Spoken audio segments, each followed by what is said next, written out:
The country last suffered from an energy crisis about 15 years ago, and it may happen again if things don't change.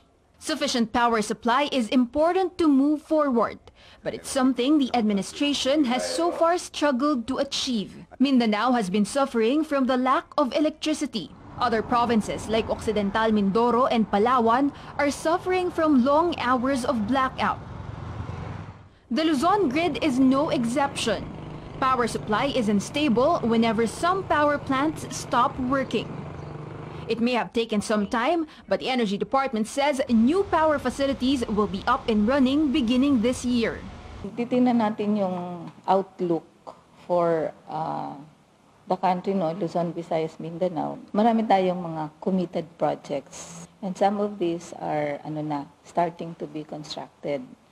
In Luzon, a total of 2,300 megawatts will be added to the grid from June this year until September 2019. The Visayas grid will also be augmented by about 442 megawatts. While Mindanao, which has endured power shortages for many years now, will get an additional 2,000 megawatts. Based on the Energy Department's 5-year outlook, the additional capacity in Luzon and Mindanao will be more than enough to meet demand until 2020. But Visayas will still need more power plants by 2018, as data shows demand will exceed supply beginning this year.